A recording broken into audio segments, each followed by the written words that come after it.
Yeah. Right. Yeah, it's a thing. Well, hello everyone, and welcome to Monday, April 10th, Solid Ground live stream with Jennifer, Deborah, and David, and myself. So very nice to see you guys today, and looking forward to catching up. And David, would you like to start us off with the Solid Ground blurb? I'd love to. It's a If you day have that I haven't got it quite open, so I'm just going to talk really slowly, like they do on the radio. Here we go.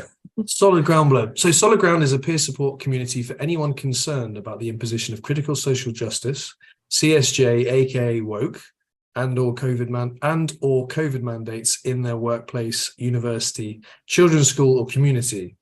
We offer weekly online peer support groups in which members share ideas, thoughts, and support for how to navigate the impact of these ideologies. And to answer the question, where do we go from here? You can join one of our groups for only $5 per month. To find out how to join our community, please visit solidgroundsupport.com. And please note that Solid Ground does not provide psychotherapy or legal advice, and nothing we do should be construed as such. Excellent. Thank you very much, David. We have so many things to talk about. It seems like there's a never-ending, constant stream of interesting happenings in our culture. Some are funny, some are shocking, some are maddening. And some are cause for optimism. But one of the more bizarre things that I came across this past week was in a conversation with Christine Stephen and Carrie Bartholomew for a live stream we did last week. We were looking over this list of demands that was made by a queer student organization, and a new ism that came onto my radar through that list of demands is this there's a new ism. It's mentalism/sanism. And, this is just listed in a group of other isms that we're used to seeing. Like, this was why I wouldn't sign the civility pledge at Antioch, the list of isms that we're supposed to be up in arms about, like racism, ableism, nativism, sexism. I don't know. The list goes on. But this one really struck me, mentalism/sanism. And what does that mean? And I thought, where do we go from here? Where do we go if one side is saying that sanity, the expectation of sanity, is an oppression? What does that mean? What do you guys think about that?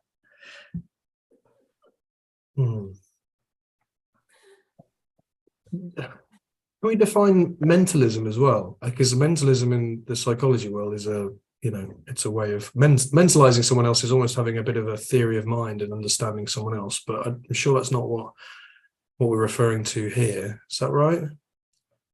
Yeah, it seemed like, this is no background is being offered on these things. It's just a list, it's just coupled in there with nativism and ableism and the other isms that we're supposed to be upset about and be interrogating social dynamics for.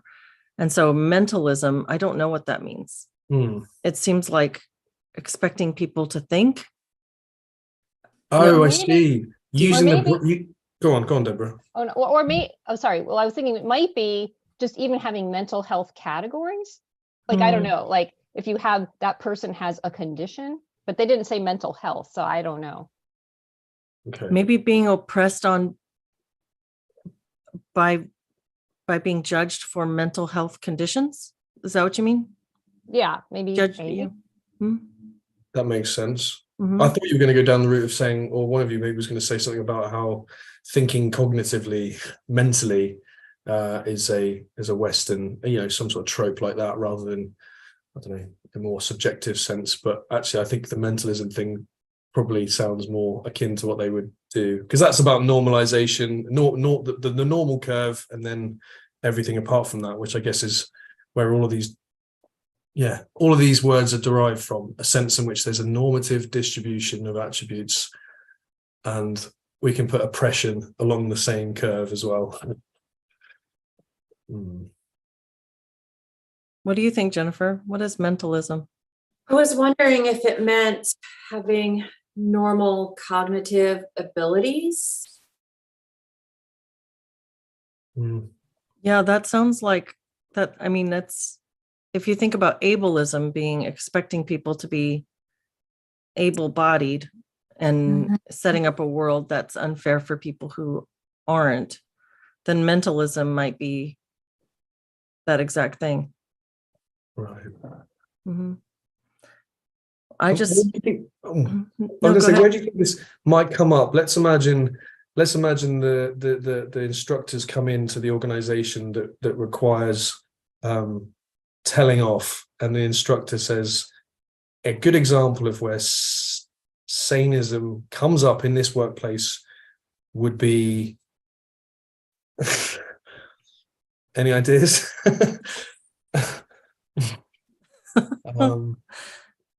Valuing people who perform well more highly than valuing people who perform poorly.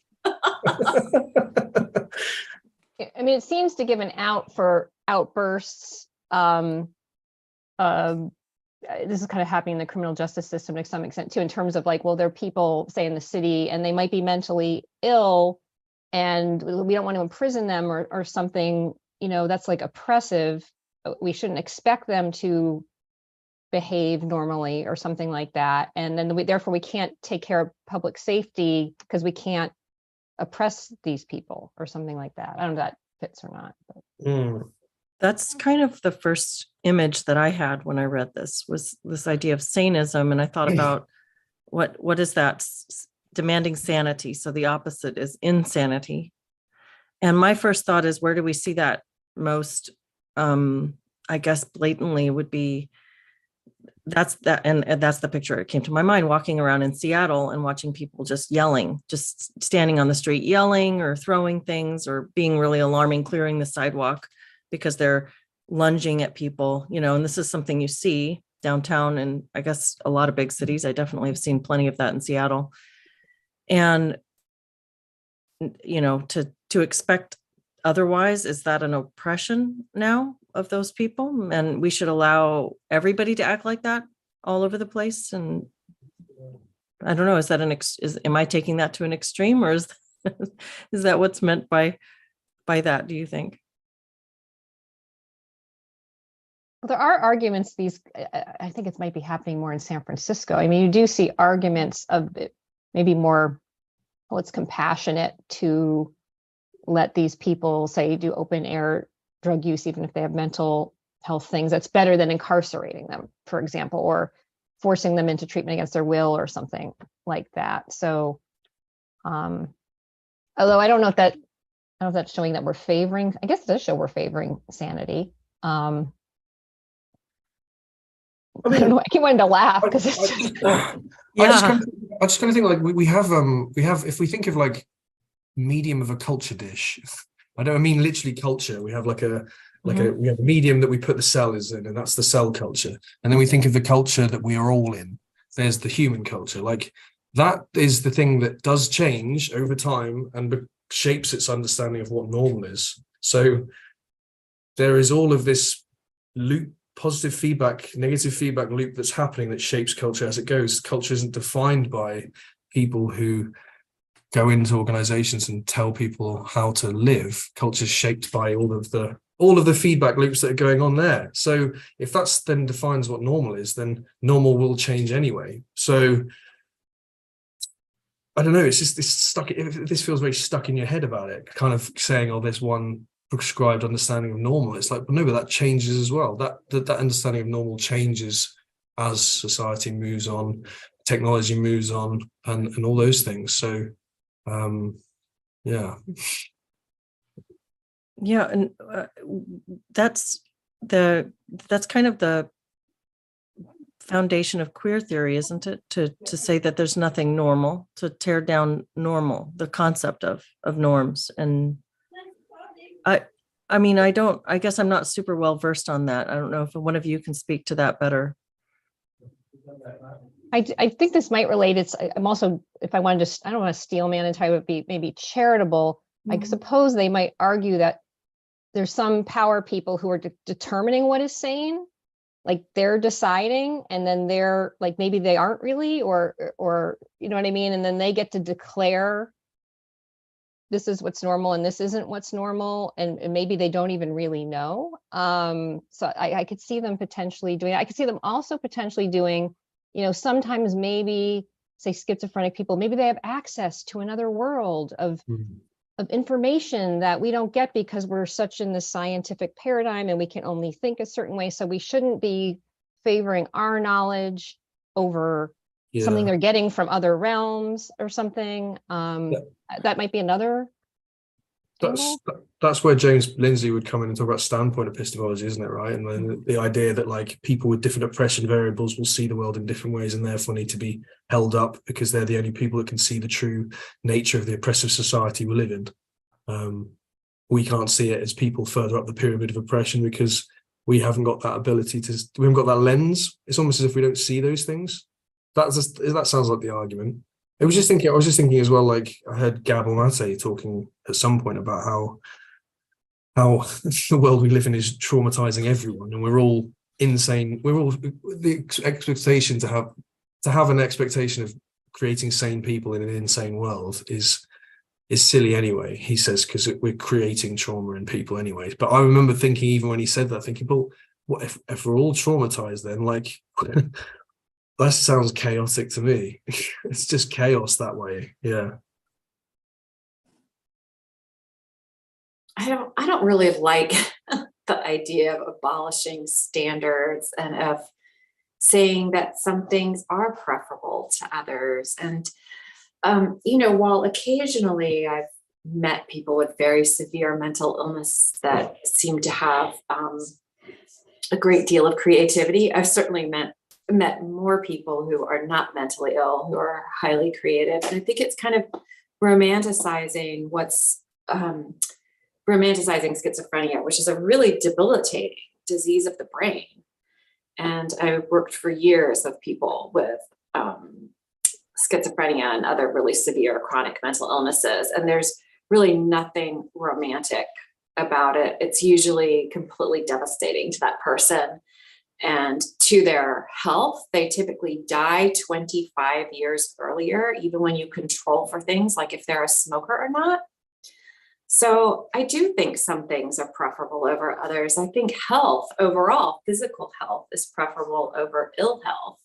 And it doesn't mean that a person with ill health can't make meaningful contributions and live a meaningful life. But I think most of us, if we had our druthers, we're not going to choose ill health.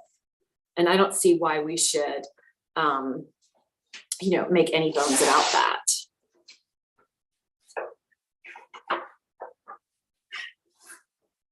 Yeah, I think that's a really good point. And the idea of abolishing standards, something that I guess I'm still trying to wrap my brain around this, but it seems like as we are going, we're centralizing more and more, and we're thinking of the world in these global terms.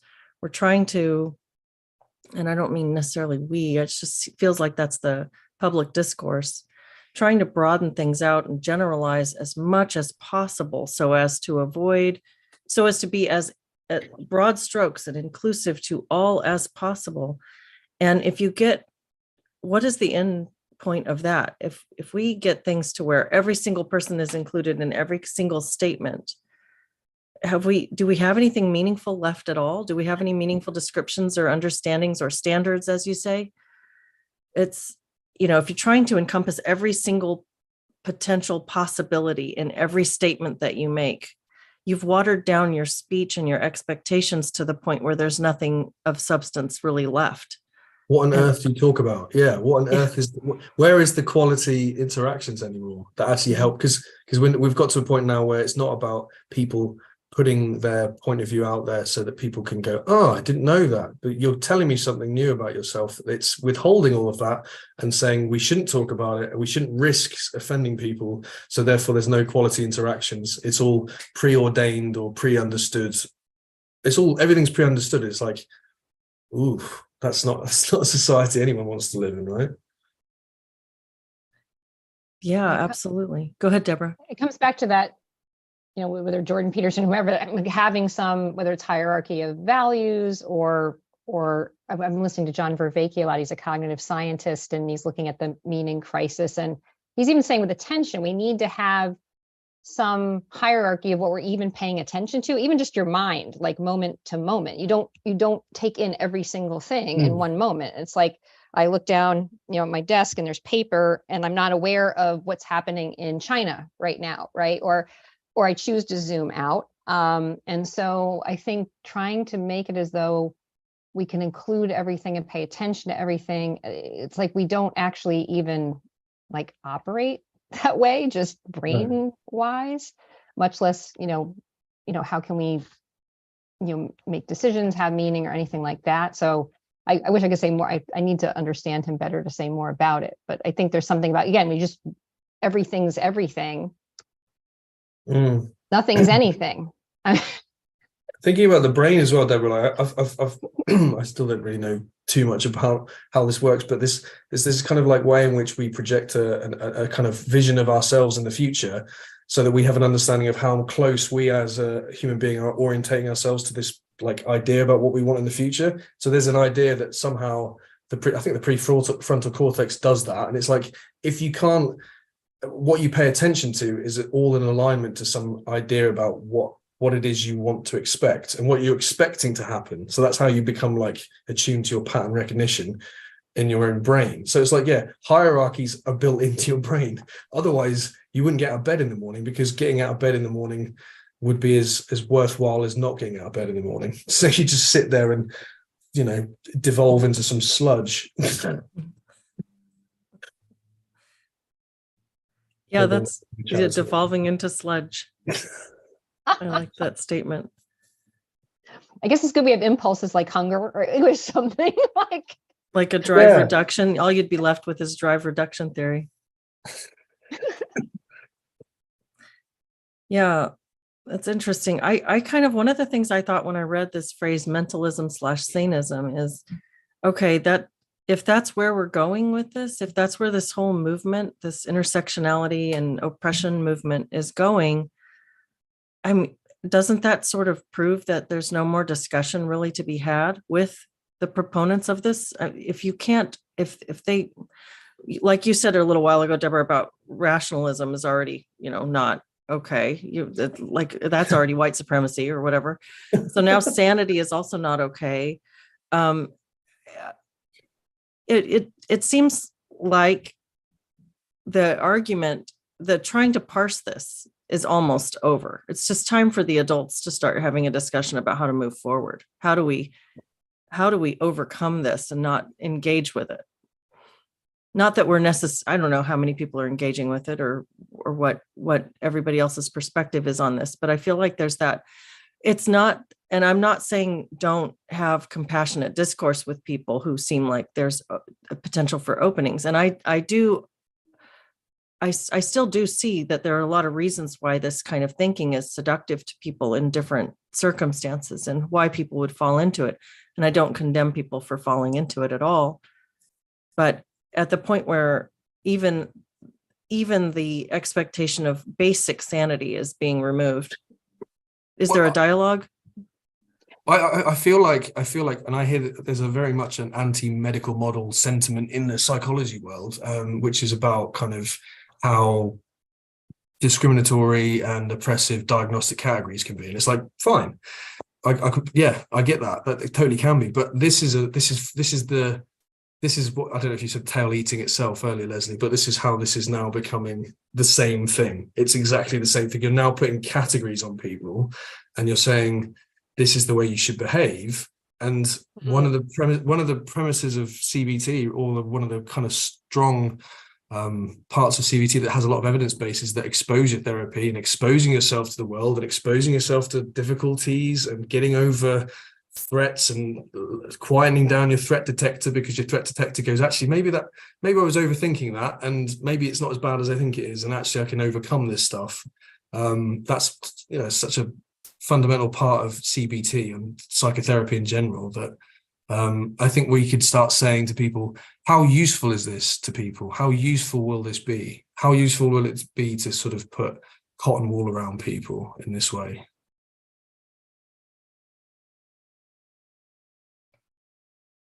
Yeah, I think that's a good perspective to take. How useful is it? How are people serving themselves in a positive way?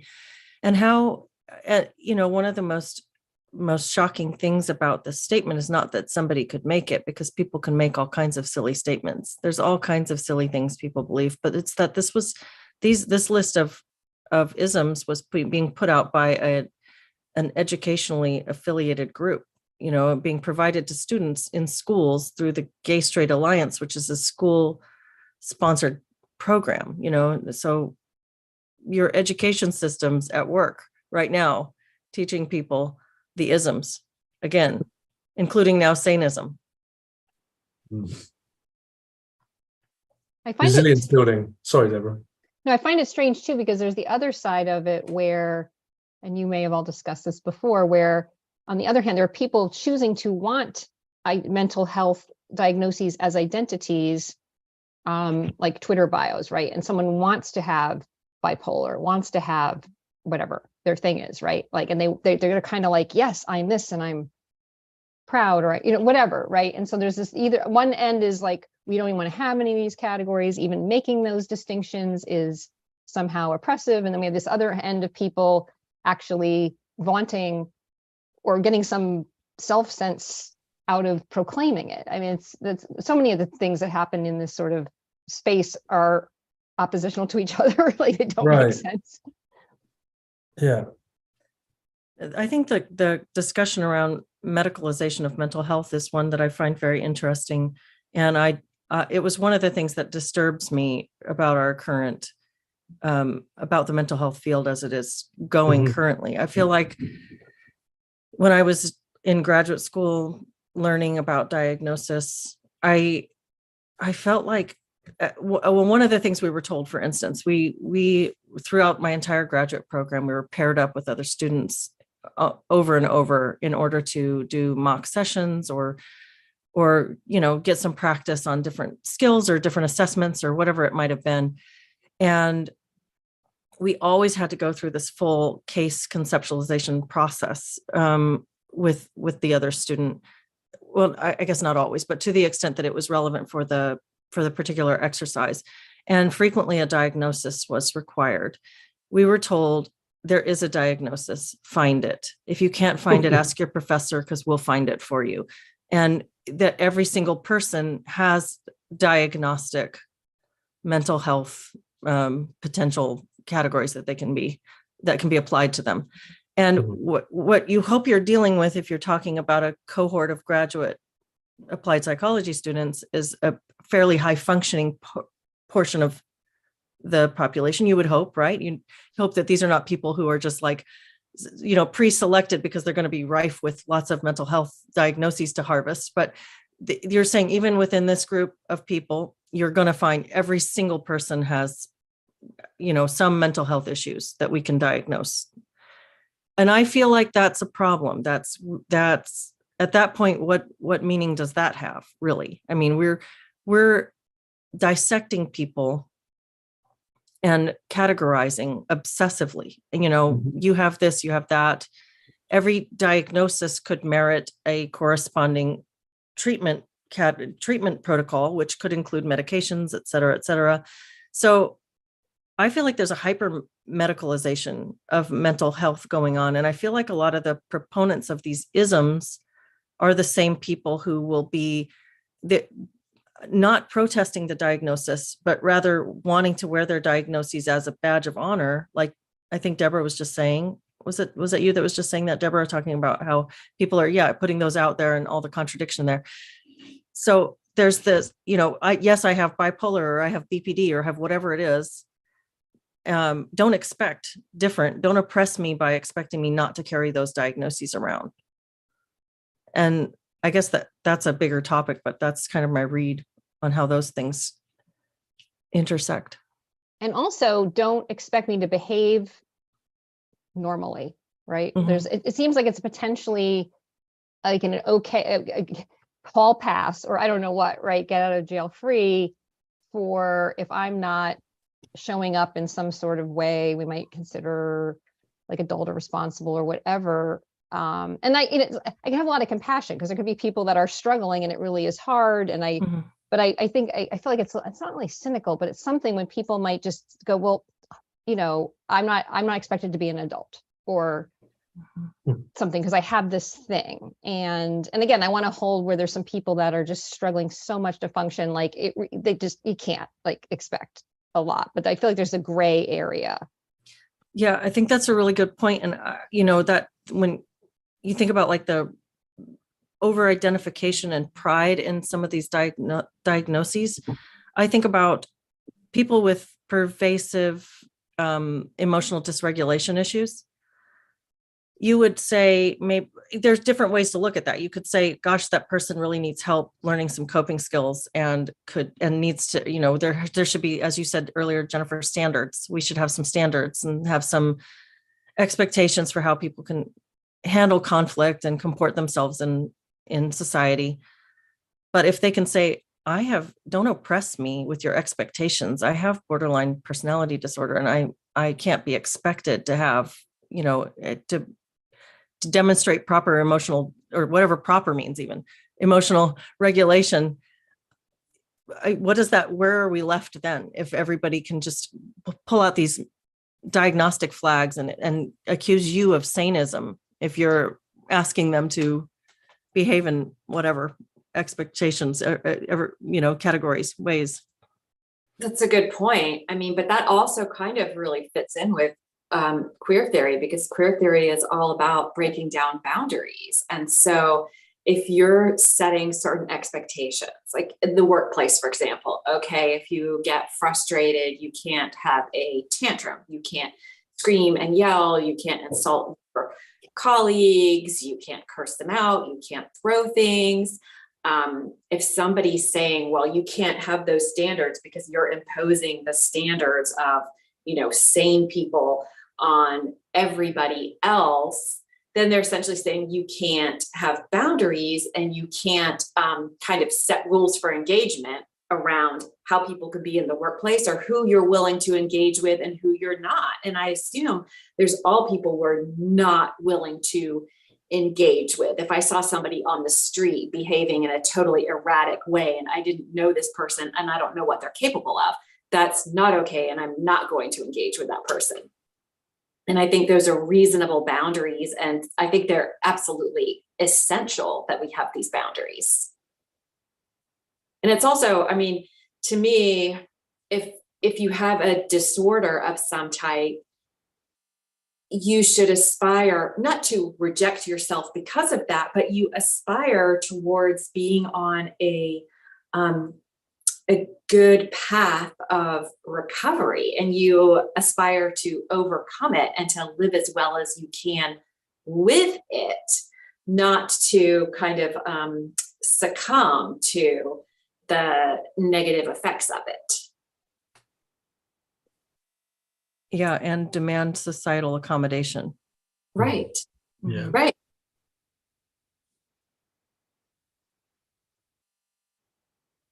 Right. In other words, if I'm hearing voices, that doesn't mean it's okay for me to run up to a stranger and punch them in the face,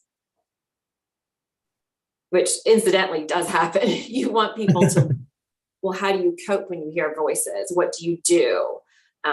What can lessen that? And there are things that people can learn. But you don't say to them, well, who's to say that that's wrong to go punch somebody in the face or go threaten somebody or scream at a stranger? We wouldn't do that. So I guess we're all over here. Well, especially if the person that is struck is, I mean, I hate to say this, but is privileged, right? Like it would be like, so what? That person's privileged. So if they hit them. And there are people who would say that. Oh, it's just a cis het white man. Who cares if they were punched? I remember hearing about the term neurodiversity. I heard it the other day used in a context at work where people were going around going, I'm neurodiverse, and someone going, yeah, I'm neurodiverse as well. And I remember thinking, like, wasn't that neurodiversity an attempt for people to kind of go, do you know what? There's quirks and there's a spectrum and there's all this stuff. And now it's like we've ended up again categorizing because I'm neurodiverse, you're not neurodiverse. Not like the whole diversity thing's happened again. We've ended up creating categories. I think that's the thing, is like it's the act of categorization. It's not always that something about that category and the connotation. You can have definitely connotations alongside categories that make them sound worse. Like I think like a category like personality disorder, you could argue personality disorder, how helpful is that as a label? You could find a label that's slightly, but at the end of the day, it's the act of categorizing people, which in itself is the thing we should be wary of, rather than the term itself. Once we categorize, we become lazy, and we have our own biases. And this is the thing that frustrates me about this ism stuff, is that it's another act of categorization that's so convinced it's doing it from the right point of view, in the right way. And does it always? Go ahead. Sorry, go ahead. You go ahead, Deborah.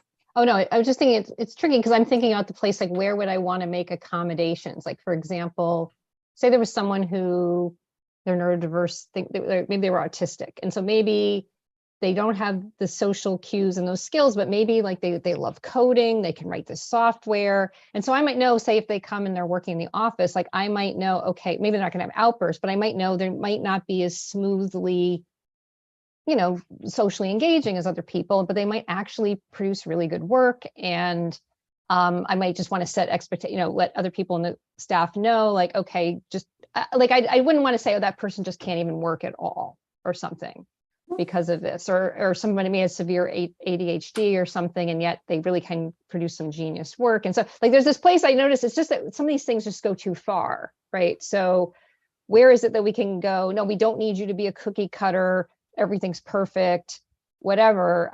We have a little give, but not to the point that the whole, feels overtaken. There's no boundary anymore at all, like you're saying, Jennifer. Yeah, and what you're saying there reminds me of, well, it makes me think of the tendency to stereotype too, because at the point where we start labeling and categorizing, are we not just inviting stereotyping? Because if somebody is like, I'm neurodiverse, and say they use one of those descriptors that you use, like severe ADHD or autism or whatever, and then the employer just automatically thinks, okay, well, I know what to do with you. Have we lost sight of the potential for that person to be an individual with their own their own strengths and weaknesses that are different from what your stereotyped expectation is of that person? And they could be quite different. And how meaningful is it to give people these broad categorical labels? And also, does it invite not just stereotyping, but does it invite people to want to identify with the new category, with the new label? They could externalize that. They'll put their problems or difficulties down to, oh, it's mine. They relinquish some of their control, or maybe they relinquish some of their control in their own life because they say, oh, it's because of my neurodiversity. And it's like, okay, could be. Might be. Yeah, it's like a built-in safety net excuse, or protection from responsibility for certain things, but also for even people who maybe don't fit that category. Like, think about how when we sneer at cis het white man, does that create a pressure in some people who are still in the identity formation process to want to be anything but that? And by setting up categories that are special, it has to be in opposition to something. And what's the something? The something is the normal, the quote normal, and therefore the standard, boring, less desirable, not flashy and twinkly. Yeah, I'm neuro undiverse, so I'm not as great in a brainstorm situation, eh? I'm boring and predictable. Yeah, that I thought of that when you said somebody says I'm neurodiverse and somebody says, hey, me too. I mean, it sounds like, Yeah, hey, that's we're all cool. neurodiverse. Exactly. Yeah. You guys want to check in on the chat? Yeah. All right, let's see. So Bill Bob 7624, I'm just going to go back to the beginning and then I won't read them all, but I'll read a few. Says, mentalism is bending spoons with your mind. Oh, Uri Geller. Yeah. Oh, is it? Is that really what that's called? He used to call Mentalism? himself a mentalist, I think. Oh, interesting. Darren Brown as well, if you've heard of him. Yeah. Yeah. Adam Key Sinclair says mentalism is a performing art like magic tricks and such. There was even a television program called The Mentalist. Okay. Right. Interesting. All right. Friar Pressel says hello. Hello. CNY Photo Video says hello and then says, is ableism really an ism or just plain ignorance about people's needs? Been disabled for 45 years. We have made great progress. Yeah, that's a good perspective. Just ignorance about people's needs. I do think that is a good point. I think that, we see so much more attempts to make spaces accessible, and I think that's great. Let's see, Adam Key Sinclair, I think culture is shaped by the past, religion / tradition, etc. And of course, the generation programming that exists. Formative years yield the present. James McDougall, norms and standards needed for a functional society, intentionally creating disorder. Adam Key Sinclair says, I've heard the schizophrenic argument of advanced perception. I think that's a slippery slope to explain what we can't explain with non-scientific attempts to get something answered. I think that speaks to what you were saying, Jen. Yeah. Yeah. And it also leads to relativism, non-concrete reasoning. It's interesting. Mike Wilson Art says, so the question is, what's the standard acceptable baseline? He also says, we used to have something called common sense. So what does that mean now? And then Jay Bourne asks, do you get a trophy for winning the sludge competition? Yeah, I tell you what, if you say to yourself, actually, I have devolved into sludge, and someone goes, but I've devolved into a better bit of sludge than you. You're like, oh, we're back on we're evolving again. We've got categories again. Status Sludge game. Diversity. Yeah, it's diversity of sludge. CNY Photo Video, we can't bargain with madness. The demands to more craziness will just increase. Yeah, exactly. And then Friar Pressel says that sludge sounds like a doom metal band. Sludge. Oh man, I wish I were a musician right now. I'd want a band called Sludge, Doom Sludge. We've got some good listeners. You've got a good audience, Leslie. I have a friend who had a band named Pond Scum. Is that close? Yep, that's very good.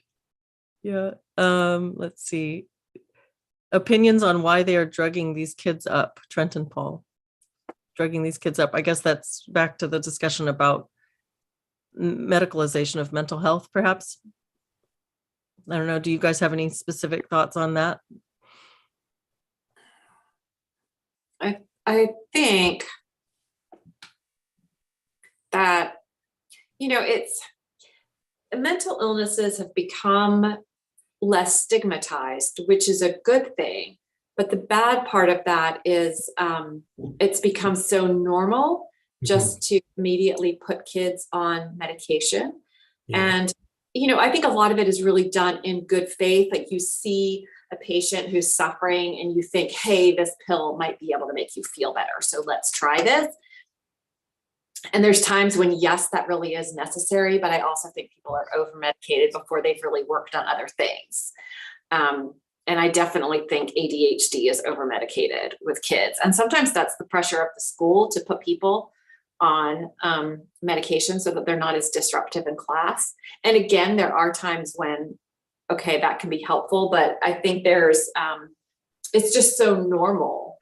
It's like taking allergy medicine or something. Mm-hmm. Yeah, I had a lot of pressure from the school to get my oldest daughter medicated for ADD, ADHD. And I didn't want to do that. We used other techniques to work with her, but she did have a lot of trouble with focusing.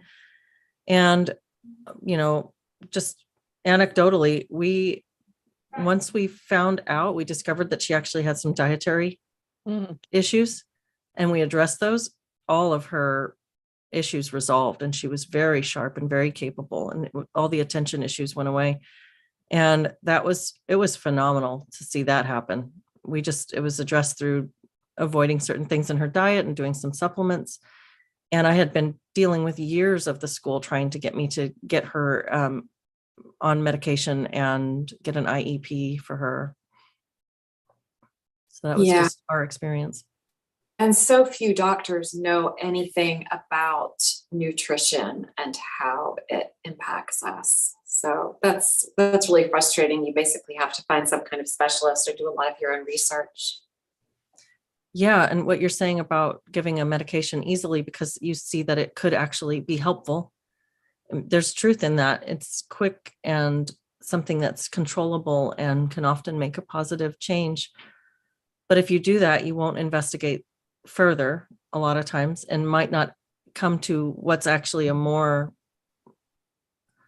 whole person sort of resolution or solution to the problem. Yeah.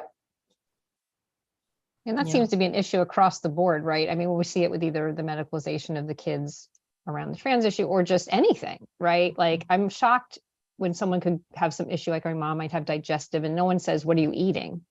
Like, it's like, take this and then take that and then take such and such for side effects. And so unless you find a holistically oriented medical practitioner, it seems like we're skating over a whole bunch of things that may actually be the real answer, and having things that might have ancillary side effects that you're chasing them all the time.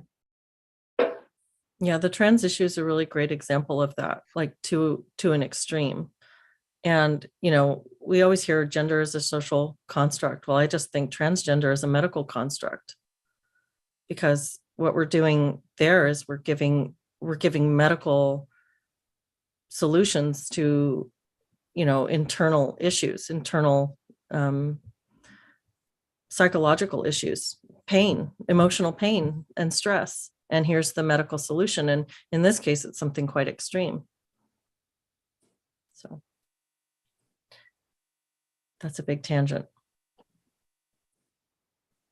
Well, do any of you do you have any final thoughts to wrap up this insane discussion? I could say something that may be a segue if we kind of go along, which is, Jennifer, and you were talking about, well, can't we be for health, right? Can't we be for, where it goes to the other extreme on the other end, and this is where we could bring in, if we're going to transhumanism or trans, whatever, right, can be then we should try to eliminate dying, or we should try to eliminate, what degree do we want to eliminate aging? What degree do we want to do certain experiments with who knows what or what in our, whatever, to prevent certain diseases? And it's like, so it could go to the other end too, of how far do we want to go to have no suffering anymore. Yeah. And which gets into some scary stuff, I think. And we also just forget again that the suffering and sounds like we want to avoid at all costs, but it's also the thing that helps us grow on some level. Like thinking about normal ranges of movement, not normal ranges of movement, normal ranges of suffering, and how that those things are immediately medicalized now. Someone having a bereavement in their family might be decided fairly soon that they're depressed, when actually they're going through grief, they're going through something that they're having to process and understand over a long period of time. Their life then becomes something that's created around that bereavement, if you like, and they then become integrated. They become something bigger, maybe as a result of that. But there's no talk of that thing happening when you talk about overcoming things. It seems to be just, we'll medicalize this because you're uncomfortable. You can't stay with this level of discomfort. I don't know. We're back to the normal, I guess. I used the word normal there, didn't I? Well, and that's really short term, right? I mean, thinking like that. I mean, it's like, well, quickly, let's alleviate the suffering right now, but we're not. But even if the alleviation of suffering is a good ideal, who's to say on what scale, like at what, by fixing something for somebody that they're dealing with right now, are we not perhaps kicking the can down the road for them to deal with something even greater later, or shortening their lifespan, or preventing, like you say, positive growth that could really be healthful for that person? And, this, not to really spend a lot of time on it, but the trans issue is like, it's a clear issue of that, where we're making these big modifications to people's young bodies that could foreseeably cause lots of suffering later in order to assuage some suffering that they're going through right now. And so even if control for suffering is let's just say it's a good thing. Still, are we not being super short-sighted when we're taking some of these medical approaches? Exactly. It's seeming to me in your role as therapist, there's this like a regular assessing what is, I don't know, like in Buddhism, we might talk about right speech, right this, right that, like what is right suffering? Like what is like tuning into like what seems like a natural process, and I want to support someone in this and not bypass it, and or determining like, wait a minute, this is overwhelming or something, and maybe we do need to do something else. And that's going to be a hard call, I'm imagining.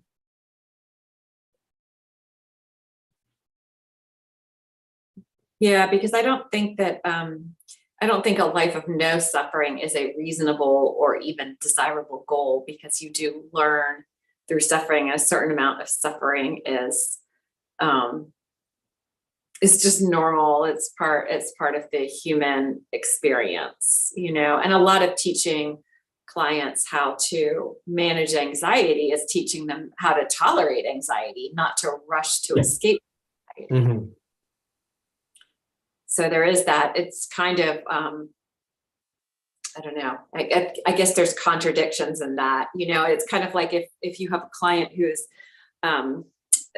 becomes very anxious when they go to the grocery store, you don't tell them to stop going to the grocery store. You help them. If they need steps to get to the grocery store, then fine.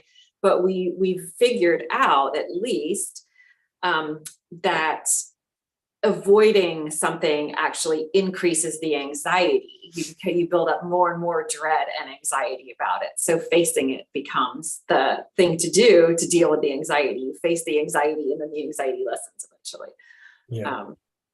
So yeah, there's not like clear, I guess there's not like clear categories for what's an acceptable level. Prior Pessel says distress tolerance is sanest, I suppose. It is. It's very sanest.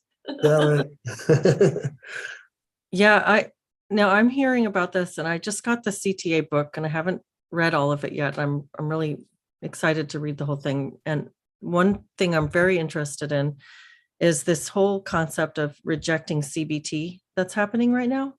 Are you familiar with this? Because I didn't know about this until very recently, because this wasn't a movement.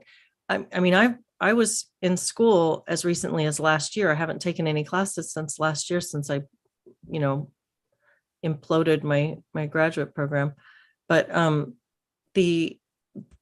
we were still being taught CBT in a very positive way. But I understand that there's a new movement against CBT because it's too, I guess it implies that we have agency. And is this on y'all's radar at all? It has not been on my radar. I've been aware that, all of these things like in critical race theory, it all goes against CBT, but I didn't know there was any kind of explicit movement towards abandoning CBT, because I mean, yes, it does help you to feel your agency. And that's why it works, because you realize that even in a difficult situation, there's different ways of thinking about the situation. There's different ways of holding it, processing it. There's different decisions you can make. So it's all about agency. Not that you can control everything, but that you are taking control in a positive way of what you can. So, but I guess if you want people to think they're oppressed, you can't go around teaching them that they can affect more positive outcomes. It kind of makes sense. Well, and it's like a blame from their perspective. It would be blaming the victim. It would be saying you're the victim of oppression, but you should be the one to change your mindset so that you can live in a world that's oppressing you. Right. And you're also not doing anything to change that bad system. Right? If you're just busy with it, it's all me, I'm going to do it. You're not doing your activism. Mm-hmm. Yeah. Right. I definitely have heard criticism of CBT, not always particularly high resolution stuff, but people just kind of, I think they sometimes learn from their supervisors who learn from their supervisors just to be able to say things like, oh, CBT, it's very individualist, isn't it? Yeah. Or they'd say it's very much like rational. It's very much focusing on rationality and the idea that we should all be orientating ourselves to some kind of ideal. I think there's the complaint about it. So you have things like negative thinking styles or unhelpful cognitions, and you kind of go unhelpful, negative, sounds a bit judgy to me, I don't like that. And that's the sort of thing people say. Honestly, that's pretty rife, I'd say, in my course. And I think it happens to a lot of people that they just kind of go, oh, CBT, that feels very old school. And there's a sense in which I don't think people understand it.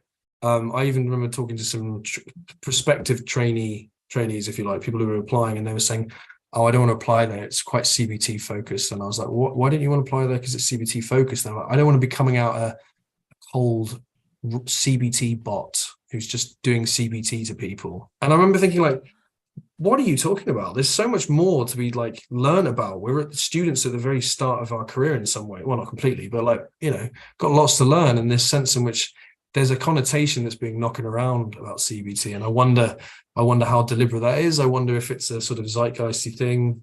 Yeah. And it's also very easy to call it white and male if you want to as well. Well, that's so interesting that you're seeing that so much. I've been contacted by a few Antioch students recently, and I had a discussion with one student who's still enrolled in the program that I just left. And she talked about there's a very strong anti-CBT current. And I thought, how interesting that developed so suddenly, because it was the program, I would say that CBT was promoted over other things when I was there. When I was there, it was at least for writing treatment plans, smart treatment planning, it was heavy on CBT. And I never heard anything negative. And it was one of the things that did seem like a bit of a contrast to me. I've talked about how there was just contradictions all throughout the education, but for it to so suddenly take on that tenor, as you say, sort of in the zeitgeist, this, that's not so good. That's kind of individualistic. That is such ridiculous criticism of any type of therapy, because therapy by definition is at the level of the individual. So, I mean, what are we doing? Training our clients to be good little collectivists, good little communists? Yep. Go on, the bot comment was funny too, right? Because are they not recognizing that they're repeating scripts all the time themselves? Oh, that's a really good point. I know. I think it should be called applied sociology instead of therapy at these programs. It's not psychology anymore. It's sociology. Well, I guess we should probably wrap up, unless there's any final thoughts that y'all have on this insane topic again. I had another thought, but maybe we could save it till another time. I was basically like, my supervisor said to me a few weeks ago, it was very nice of him, but he sort of said, I said to him, I've got loads of holiday. I said, can I take a half day off tomorrow morning? Because I'm feeling just run down and tired. And then we had a long conversation the following week about how he's like, we need parity of mental health with physical health. So if you needed to take half an hour, half a day off, that should be considered mental health. That should be considered just as important as if you've got something physical wrong with you or sickness wrong with you or something like that. And I thought, I really like that. Thank you very much. And then I remember thinking to myself, okay, but how far is there a sense in which there's a consequence to this if we kind of just go, yeah, well, I'm not feeling like I want to come to work today, I think I'm going to take the day off. But maybe that's slightly related to what we were talking about with regards to sort of medicalizing a lack of motivation, potentially. Well, maybe you were just motivationally diverse.